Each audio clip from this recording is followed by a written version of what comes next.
The United States of America on Saturday morning carried out a second strike against the Houthi militia in Yemen.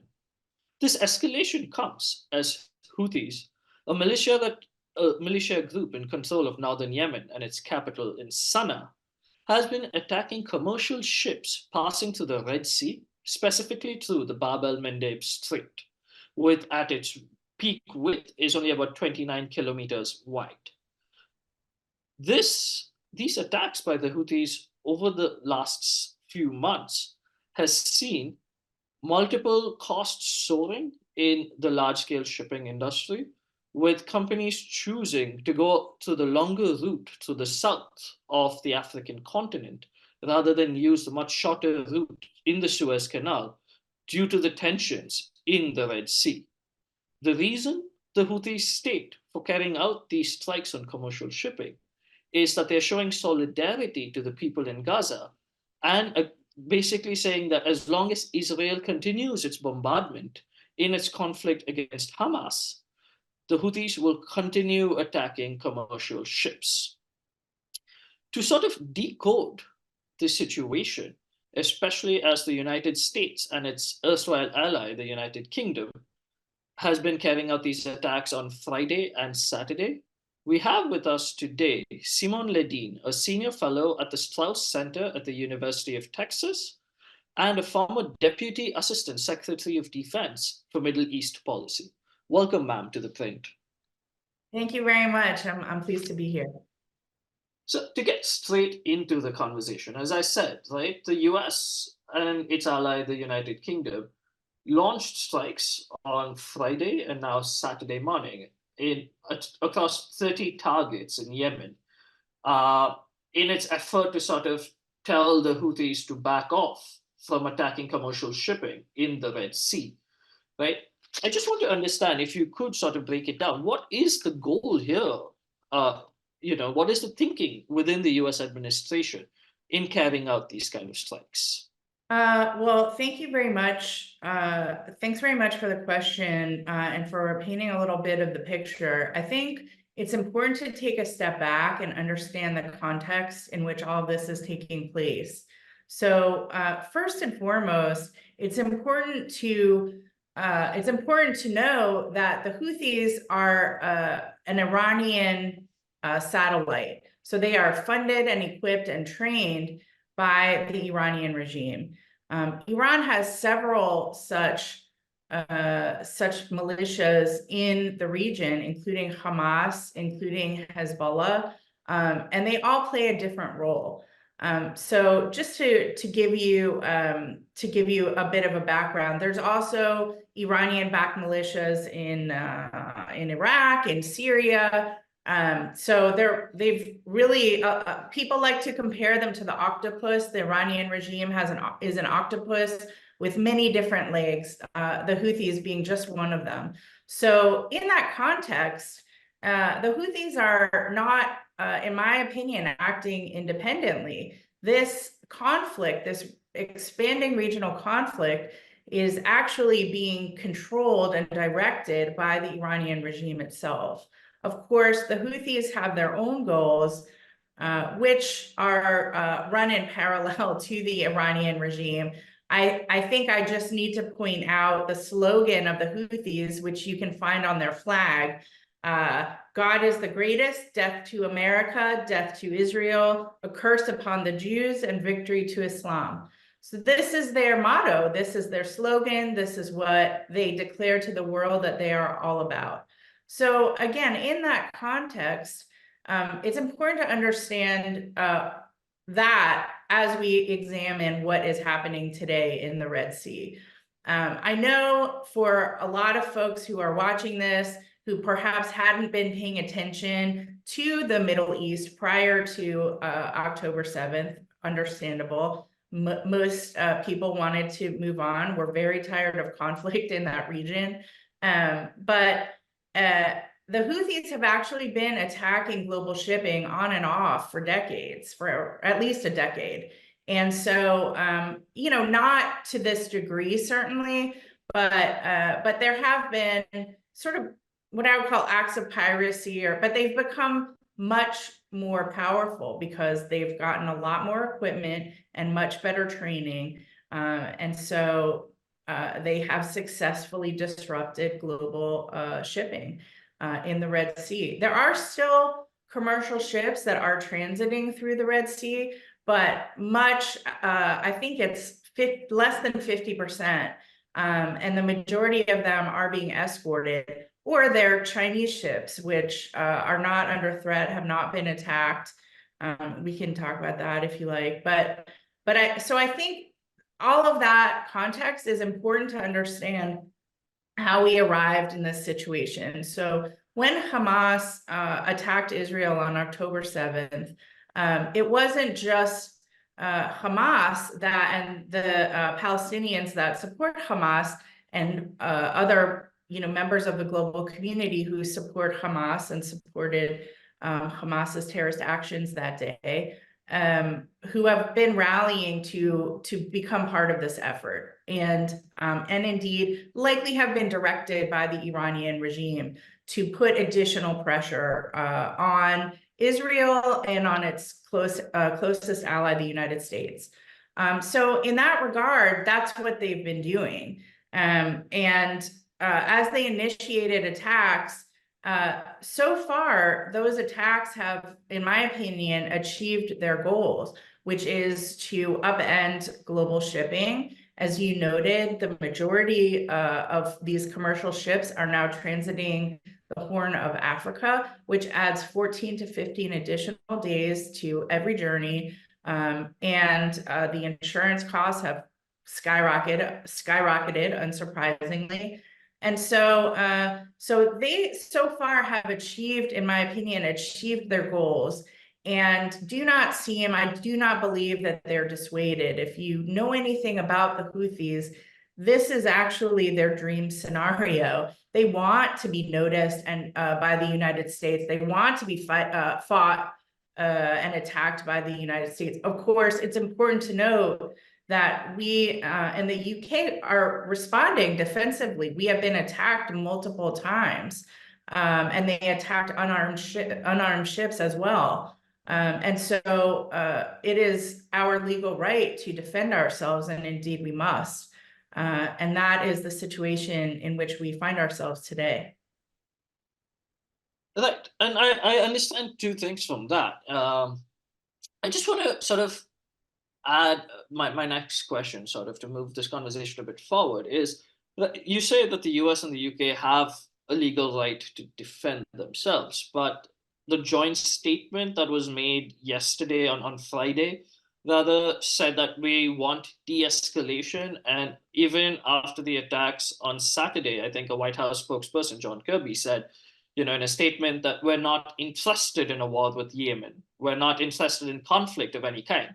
Right? In fact, everything that President Biden has been trying to do is to prevent an escalation of this conflict. Yet, these comments come after carrying out retaliatory strikes or escalatory strikes against Yemen, whom the US and the UK are not or have been in conflict with in the recent past. I just want to understand, how the tone of the language being non-de-escalation, yet having escalatory strikes, right? What is the legal background for allowing the US and the UK and their military specifically for doing this? And secondly, how would they actually end up de-escalating the tension in the Red Sea? Because as some reports have noted, since the US's strikes, global oil costs have increased by about 2.5%. There has been a rising tension that this is a beginning of something new that the US and the UK are trying to step into. So, just juxtaposing the language with the actions, and where does the legalities here lie? Sure. So I think there's a lot to unpack in that question. I think I'll begin with the first part of your question regarding the legality. So the legality is clear in terms of the laws of armed conflict. The US and the UK ships, again, unarmed ships, were attacked first, were attacked by the Houthis. And so this is an international norm. A country is allowed to defend itself, to respond in a defensive manner. If you look at the list of targets that were hit by the United States and the British, it's radars, it's launch pads for some of these missiles, it's storage facilities for these missiles, for the drones that have been attacking them. So there is clear legality for these strikes. Now, with respect to the escalation ladder, I think it's important to note that I don't know exactly how many attacks the Houthis committed against the United States and the UK and other, flagships that are part of, our global commerce, but more than 24, I believe. There were many, many attacks before anybody responded. That is escalation. That is escalation. And so there was an understanding, I believe there must have been, that to continue to do nothing actually is encouraging escalation, because these attacks will not stop without any action. And so the idea now, this is what the United States and Britain are communicating, that we are acting in order to stop these attacks.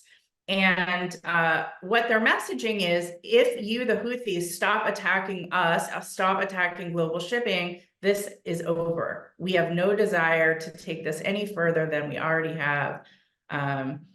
And I know that's the case, because if you look at the Biden administration and the actions they've taken since early 2021, when they took over, they have been they've taken a much different approach with the Iranian regime as a whole, with its proxies, including the Houthis. They delisted the Houthis, which the Trump administration had put on the designated terrorist organization list.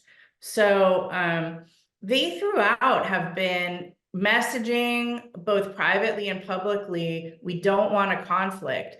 The problem is that message, unfortunately, has been viewed as a message of weakness on the part of the United States, and a message perhaps of apathy. And in fact, the lack of action after so many attacks really proved that point. So the Biden administration has really been placed in a corner where they now must fight their way out, and that's what they're doing right now.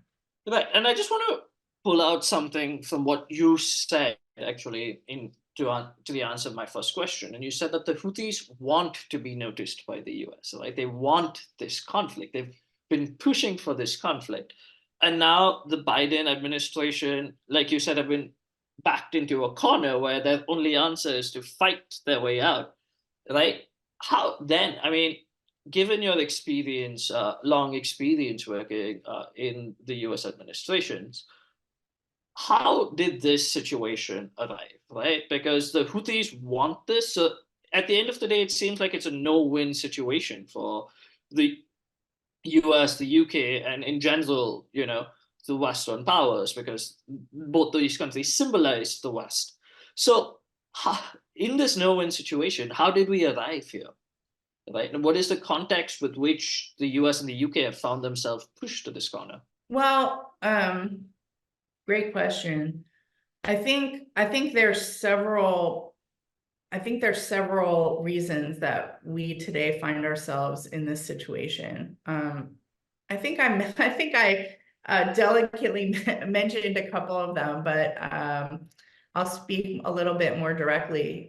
I think that the action that the Biden administration took in 2021 to delist the Houthis was viewed as a weakness, as a sign of weakness, because with that designation, we had frozen a number of bank accounts, and also just sent a message to the global economy that these individuals in this organization will not get access to US dollars, and big banks that that have accounts in US dollars. This is is very painful. And this was in conjunction with at the time, UN resolution blocking Iran from selling ballistic missiles and other types of heavy munitions and missiles.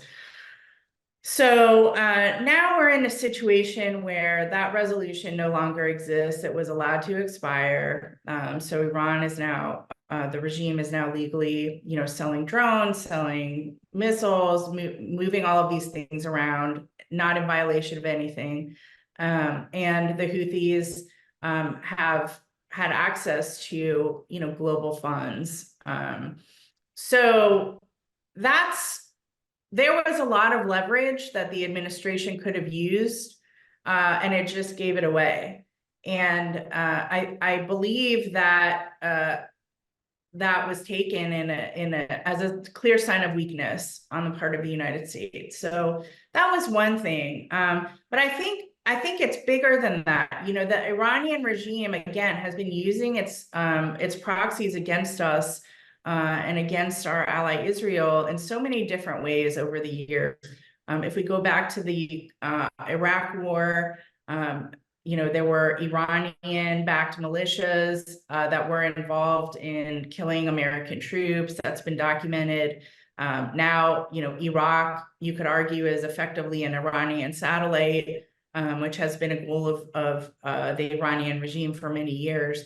So it's really an extended period of inaction, hoping the problem will go away, hoping that the more that we give, the more they'll be grateful and just leave us alone. But that is not the real world.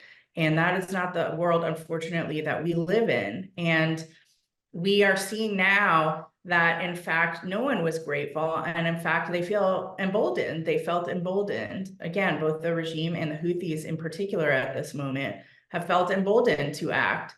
So while I agree with your statement that it is, in a way, a no-win situation, I think a clear win, is the restoration of global trade, the reopening of the Red Sea and the Bab el-Mandeb, where global shipping does not feel at risk, and they stop transiting, down the Horn of Africa and go back to transiting the Red Sea. And that means for us that costs of goods will go back down to the levels that they were. We in America haven't really felt the pain of this conflict yet. It hasn't, a lot of things that fill our stores here have transited prior to this conflict. But we are going to start seeing an increase in all kinds of prices. And the American people haven't really seen that yet. So I think the Biden administration in this election year are going to feel a lot of pressure the longer this goes on, the more unhappy the American people become if this is not resolved quickly. Right, and I understand that, and I just sort of want to expand the sort of view we have here. And this question is sort of a two-part question, and the first is, the Houthis have long been in a war against Saudi Arabia, when the Saudi Arabian-led coalition had multiple airstrikes and for many, many years. But then they've had a sort of tentative ceasefire, and reports of, the Houthis and the Kingdom of Saudi Arabia working towards a peace deal. The Houthis even said on Friday that, these attacks will have no impact on its negotiations with the kingdom for, a long-term peace in Yemen, right? I just want to understand, the first part of the question is, with the US-UK escalatory strikes in Yemen, what does this mean for US's relationship with its allies in the region, who would have to face, the majority of any blowback, given their geographical location closer to Yemen than the United States? Which then leads to part two of the question is, with these escalatory strikes, the Houthis have been very clear. As long as Israel bombards Gaza, we will do this. This is a sign from the US and the UK making it very clear that they are in full support of Israel's actions in Gaza, which has seen multiple nations calling for a ceasefire, multiple European nations and sort of NATO allies saying, we need to rethink Israel's approach. And Israel also facing a case in the International Court of Justice, which is ongoing, right? So that's the second part of the question: is this a sign by the US and the UK saying we're okay with what Israel is doing in Gaza? And what then does that mean to its allies in the region who may not, be particularly happy with that? Right. So in both sense, I just want to understand how, in case one and in case two, or part one and part two of my questions, what would the allies in the region sort of feel from these decisions? So I think there is a connection, a connecting tie between your two questions, or the answer to your two questions, which is what is being said in public can in many points be quite different from what is being said in private. So to give a little background on the Saudi involvement in Yemen, let's recall in 2021 that Houthi missiles and drones were being intercepted above Saudi cities and oil installations. These attacks were shocking to the Saudis, and rightfully so. This was a big turning point for them, because at the same time they realized that the United States, I think they believed that we were going to defend them, physically defend them. And they saw that the Biden administration did not do that. They revoked, again, the Houthis designation as a terrorist organization. They halted arms sales to Saudi Arabia at the same time. And they issued several public statements saying that the Saudi campaign against the Houthis was offensive and not offensive and not defensive. So that combination of things, the Saudis understood, okay, this strategy and this belief that we have held is no longer valid, and we have to change our strategy. And that's exactly what they've done. They've reopened diplomatic relations with the Iranian regime. They, again, like you said, they've been in negotiations. They completely pulled out of Yemen. And so they've made a massive shift. After being burned so badly by the Biden administration, it makes no sense for them to come out and speak openly and harshly against the Houthis. It's not in their interest, especially as they continue to believe, and I would argue rightfully so, that this administration will not support them and does not have its back, even though Saudi Arabia is an important ally of the United States. So it's a pragmatic approach, and the Saudis are nothing if not pragmatic. And it's, in my opinion, understandable that they've taken this approach.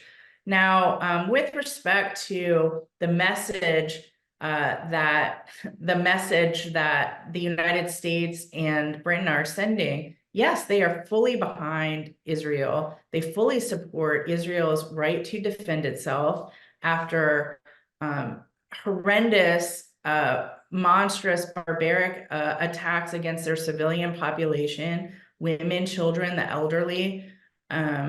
These are documented. The case in the International Court of Justice is an embarrassment to the United Nations, and actually is showing a lot of people what a farce it really is. This is not a serious organization.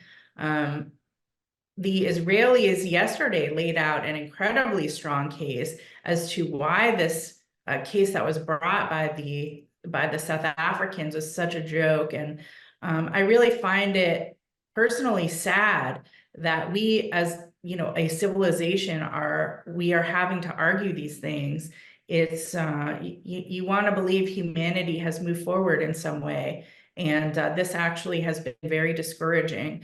But it is heartening to see the United States and Britain standing up for Israel, giving them the space that they need to conduct the operations that they need to in order to assure the safety of their citizens, of their country. And I think it's it's important to say that, and it's important to keep saying it, because the voices on the other side who are distorting the truth, who are saying things that are simply not fact-based, need to be addressed at every point, on every point, and at every turn.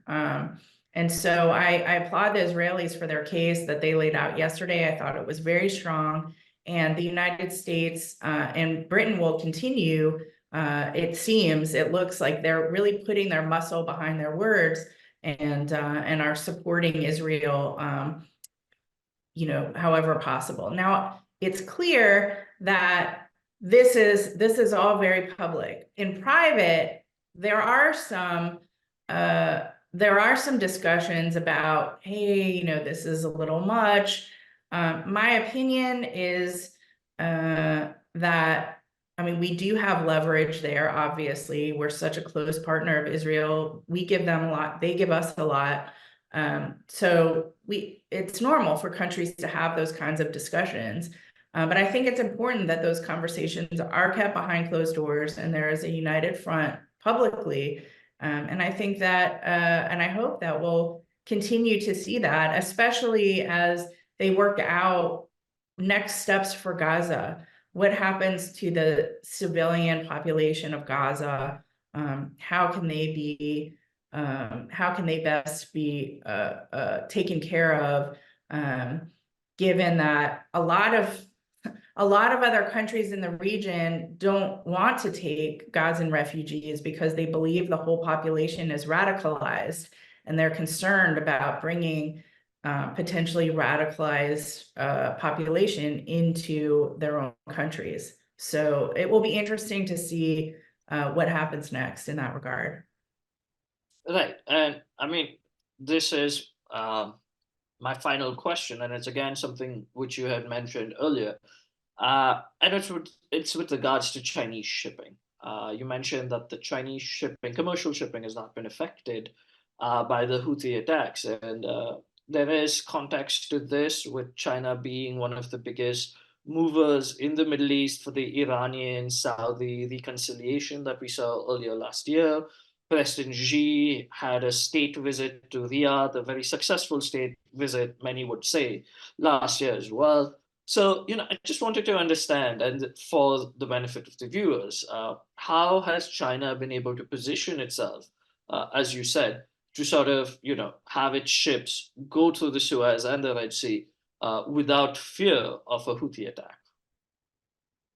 Well, I think the answer is simple, actually. Like the Chinese shipping giant Costco folded to the Houthi demands and halted all of its deliveries to Israel. I think they something we haven't really discussed yet is part of this effort is the Houthi attempt to blockade Israel from the south. And so the Chinese are going along with it. And that is significant. And that, in addition to its very close relations with Iran, they are a massive customer of Iran in terms of oil and gas. Chinese get the majority of their energy actually from Saudi Arabia, but Iran is also a big supplier for them.